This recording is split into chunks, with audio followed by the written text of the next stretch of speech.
Hello students, I hope you all are well. Welcome to the 7th lecture of the chapter Halogen Derivatives. Look, we have already studied the nucleophilic substitution reaction of halogen derivatives and we have discussed the mechanism of those reactions also. Today again we are going to discuss about some reaction of halogen derivative. At first we will start with the dehydrohalogenation reaction of alkyl halide, which is also termed as beta elimination or 1,2 elimination of alkyl halide. Let's first understand what is meant by beta elimination reaction. Consider an alkyl halide. This is ethyl bromide. Here you can say that the carbon to which our halogen is attached is our alpha carbon. Okay, so this would be my alpha carbon, and the carbon which is adjacent to the alpha carbon is known as beta carbon, and the hydrogens which are attached to this beta carbon are called as beta hydrogen. Okay, so this is the simplest alkyl halide with beta carbon and hydrogen in it. Okay, methyl halide will not show beta elimination reaction because it does not have any beta carbon. Okay, so what happens here? The halogen is removed from the alpha carbon and the hydrogen is removed from the beta carbon, resulting in the removal of 1,1 valency of each carbon, as a result of which what happens, the carbon and carbon will satisfy their fourth valency by forming a double bond with each other. So remember, beta elimination or 1,2 elimination will always result in the formation of multiple bond between the carbon atoms. Okay, where the multiple bond will be formed? Wherever is your halide, it will form a multiple bond with the adjacent carbon atom containing beta hydrogen. Now in this reactant you can see that your halogen is attached to only one other halogen. The carbon containing or the alpha carbon is attached to only one other carbon atom, which is your beta carbon. There is a possibility that you may have more than one beta carbon. Okay, and in that case you may have more than one product as your product of elimination reaction. For carrying out the beta elimination reaction, alcoholic potassium hydroxide is used. You know that alkyl halide on treatment with aqueous potassium hydroxide resulted in the formation of alcohol, that was a nucleophilic substitution reaction where the old nucleophile was replaced by the new nucleophile OH.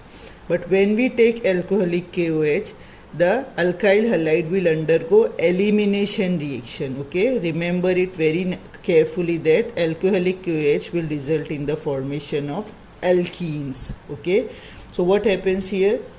The K will remove Br and you will get KBr as a byproduct. OH will take a hydrogen and will form H2O. Okay, now one hydrogen is removed and a halogen is removed from here. Now the valency of carbon is 1, 2, 3 and the fourth valency is satisfied by forming a double bond. This is what? A dehydrohalogenation reaction. Why dehydrohalogenation? That is, dehydro means removal of water and hydrogen and halogen from the given reactant. Okay, let's take one more example. We have 2-bromopropane.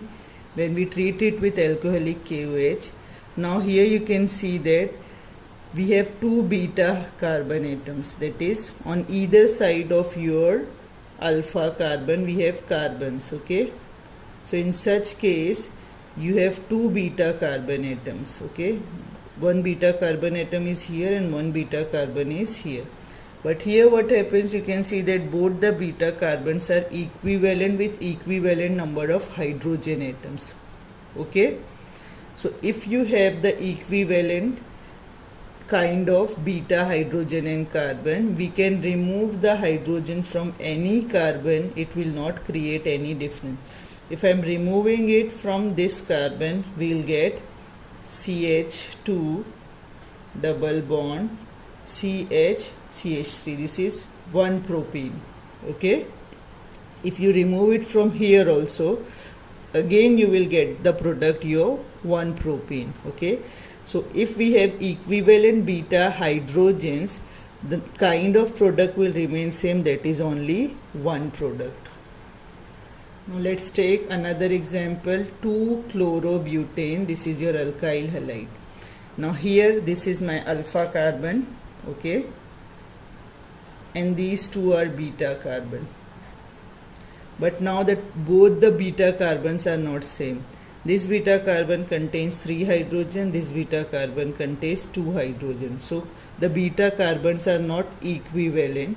Okay, if beta carbons are not equivalent, the product we'll get by removing beta hydrogen from any of the beta carbon will be different. Now let's remove the hydrogen from this beta carbon first. What is the possible product then? If you remove it from the first one, you will get CH2 double bond CH, CH2, CH3.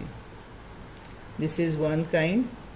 Apart from this, you will also get the second kind of beta elimination reaction where the beta hydrogen is removed from here. Okay, so here you will get this CH3 will remain as it is, CH double bond CH, CH3. When more than one kind of beta hydrogens are present, you will get more than one type of alkene as your product. Okay, you are going to get but1-ene as well as but2-ene as your product of elimination reaction. Now out of these two products, it is found that this one is formed as the major product and this is formed as a minor product. It means most of the reactant got converted into but2-ene rather than but1-ene.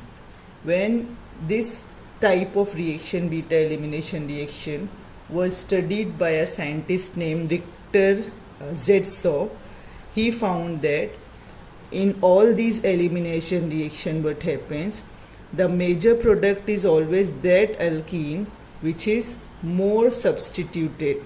Okay, now here you can see that across the double bond only one alkyl group is attached, but here across the double bond 2 alkyl groups are attached. So this is more substituted alkene than this one. Here only one alkyl is attached to the double bond and here 2 alkyls are attached to the double bond. Okay, so whenever more than one product are formed in the elimination reaction, the product which is more highly substituted will be the major product, and all this kind of reaction will always result in the same kind of product formation. So this observation can be generalized given by a rule known as Sedzeff rule or Zetsov rule. This is Sedzeff rule. You can write the Sedzeff rule from here. It is what in dehydrohalogenation the preferred product is the alkene that has the greater number of alkyl groups attached to the doubly bonded carbon atom. So we have seen one example of 2-chlorobutane. You can take more examples. You can take 2-methyl 2-bromopentane as your reactant. Let's see the reaction of 2-methyl 2-bromopentane. This is 2-methyl 2-bromopentane. Okay. Now here you can see we have different types of beta carbon. This is your beta carbon, this is your beta carbon, and this is your beta carbon. It means you have 3 types of beta carbon. Out of these 3 types, 2 are equivalent beta carbons because 2 are same alkyl groups having same number of beta hydrogens attached to it. Okay. Now the possibility is to remove the beta hydrogen from any of these 3 beta carbons. So what will be our product? Let's see. If we remove it from here or we remove it from this, it will give the same type of product. because both are equivalent. Okay, so let's remove the hydrogen from here. It will become CH2. They will make a double bond because bromine is removed also, and you will get CH2, CH2, CH3. This is your product. Okay, another possibility is what? The hydrogen is removed from here, this beta hydrogen, bromine is removed, hydrogen is removed from here, so they will make a double bond with each other, and you will get CH, CH2, CH3. There is no only one hydrogen. Okay, so this is another type of product. Now out of these two, which will be our major product, which is more substituted? Now look here, this doubly bonded carbon is substituted to how many alkyl groups? One side it has methyl, on the other side it has N-propyl. This doubly bonded carbon is attached to how many alkyl groups? On one side it has ethyl, on the other side it has 2-methyl. So this one is more substituted than the above one. Therefore this will be our major product and this will be our minor product. So you should also know that which is your major product and which is your minor product. So for identifying that, you should remember the Setzeff rule. Okay, so hope you have understand the elimination reaction. Let's move forward now. Reaction with active metals. Look, alkyl halides undergo reaction with active metals like sodium and magnesium, cadmium, and it forms a compound known as organometallic compound, where the carbon of alkyl is directly attached to the active metals. Okay, such compounds are called as organometallic compound. Now first we will discuss the reaction of alkyl halide with magnesium. Alkyl halide reacts readily with magnesium and form alkyl magnesium halide as the product. Let's see the reaction. Alkyl halide reacts with magnesium in presence of dry ether and forms RMgX. This is alkyl magnesium halide, which is commonly known as or famously known as Grignard reagent. The discovery of this Grignard reagent was done by the scientist named Victor Grignard in 1900, in the year 1900. Okay, now here the important thing to remember about this Grignard reagent is that here the carbon of the alkyl group is bonded to magnesium by a covalent bond. Okay, that this bond between magnesium and the carbon of alkyl is covalent in nature. Okay, though it is polar covalent bond. Why? Because magnesium is an active metal with electropositive nature. So magnesium acquires a partial positive charge and carbon acquires a partial negative charge here.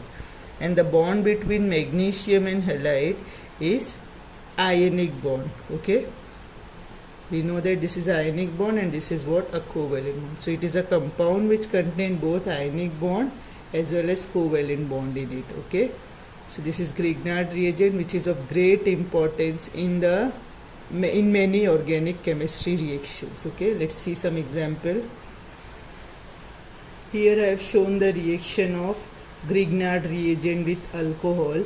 Grignard reagents are so highly reactive that they are able to abstract the hydrogen from such solvents or from such reagents which easily do not release their hydrogens. Okay, so RMGX are highly reactive and they can abstract the hydrogen from whichever possible source of hydrogen they found. Okay, so alcohol is generally not a proton donor, but still because of the high reactivity of this RMGX, it will donate the hydrogen and the alkyl will get converted into the corresponding hydrocarbon alkane and you will get a byproduct MgX OCH3 minus. Okay, this will be your byproduct.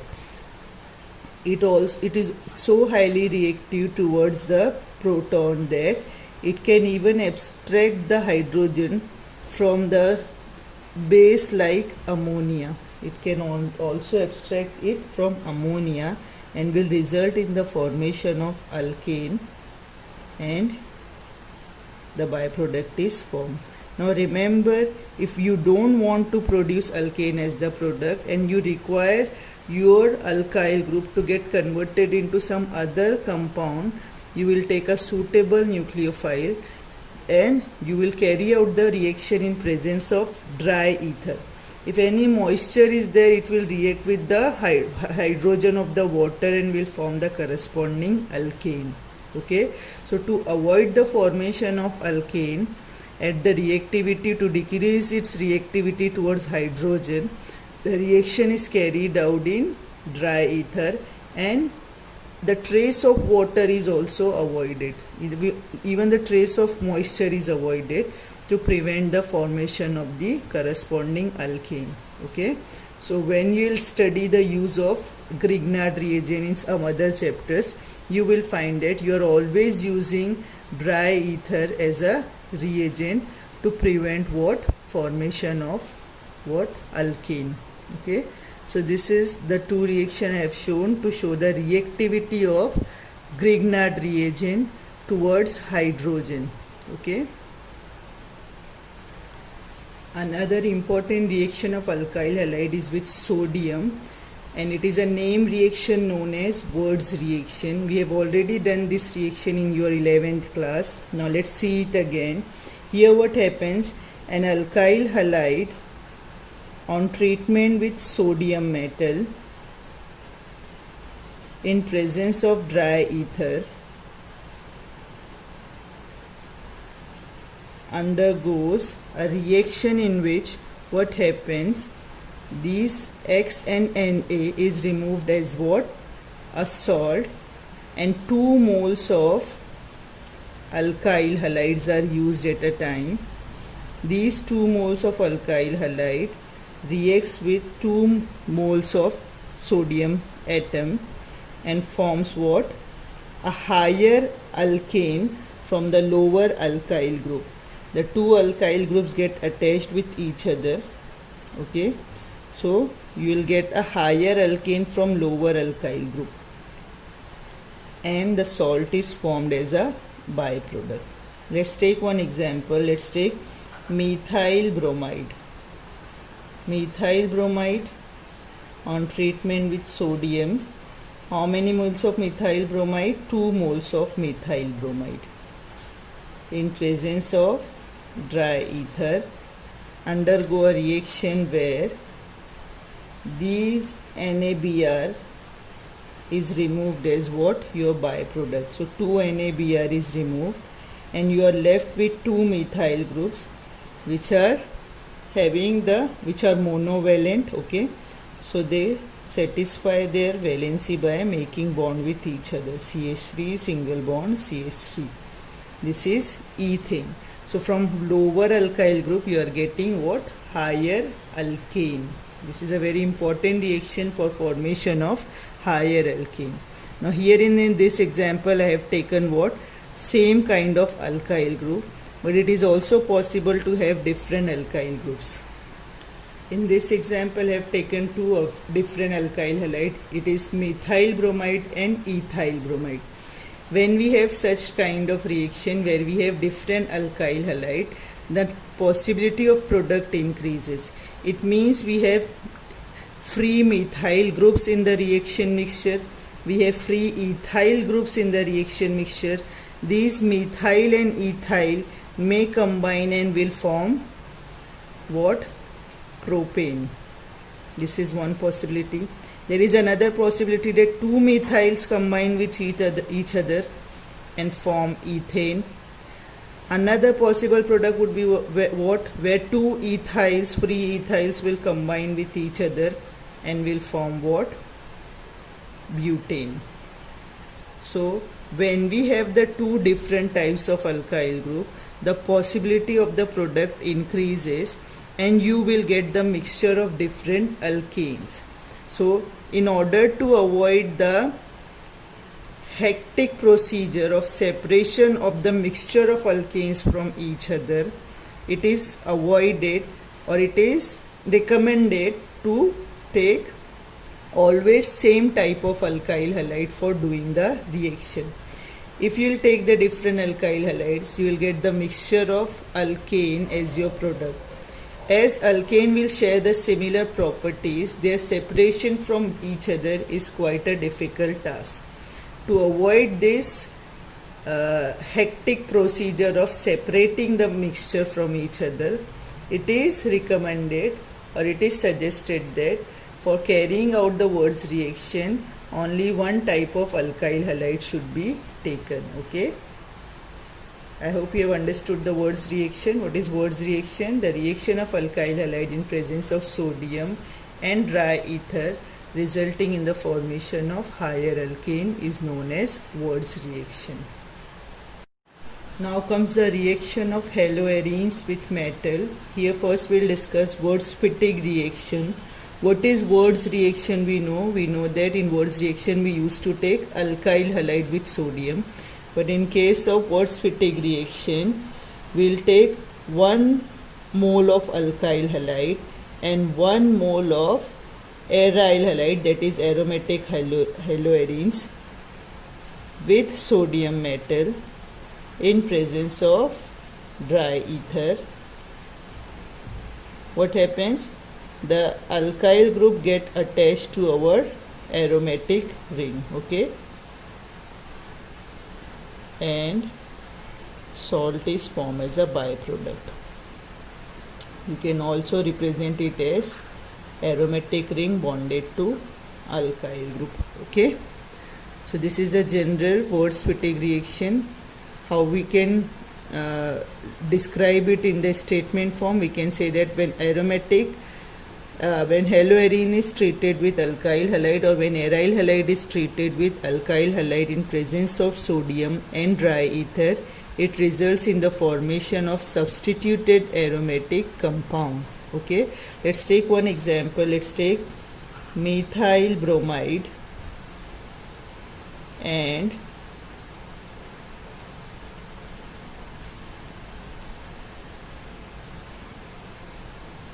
bromobenzene. Okay, these are what? This is alkyl halide, this is aryl halide. In reaction with sodium in presence of dry ether, what happens? The bromine get removed by sodium metal and we'll get the substituted benzene, methyl substituted benzene as our main product. Okay, the name of the product is what? Toluene or methyl benzene, whatever you want to say, both are correct, toluene or methyl benzene, and this is known as Wurtz-Fittig reaction. Now if in place of using alkyl halide, if both the molecules are of aryl halide, what will happen? If both the molecules are of aryl halides are used, then the two aryl group will get substituted with each other. Let's take bromobenzene on treatment with sodium and bromobenzene. I've taken the same bromobenzene. Okay, what we'll get? The Br will removed and both the benzene ring, aromatic ring, will get attached with each other.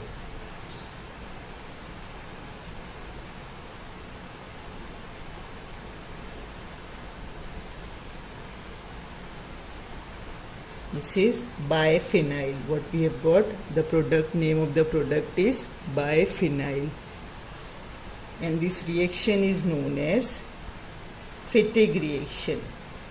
So in exam, if you are asked about the Wurtz-Fittig reaction, you will take 1 mole of aryl halide and 1 mole of alkyl halide and treat it with sodium. And if you are asked to write Fittig reaction, you will write 2 moles of aryl halide. If you are asked to write Ward's reaction, you will take 2 moles of alkyl halide. Okay, so if you have understood Ward's reaction nicely, you will be easily able to write Ward's fatigue reaction in words and fatigue reaction. Okay, so what is fatigue reaction? The aryl halides on treatment with sodium metal gives what? Substitute aromatic compound.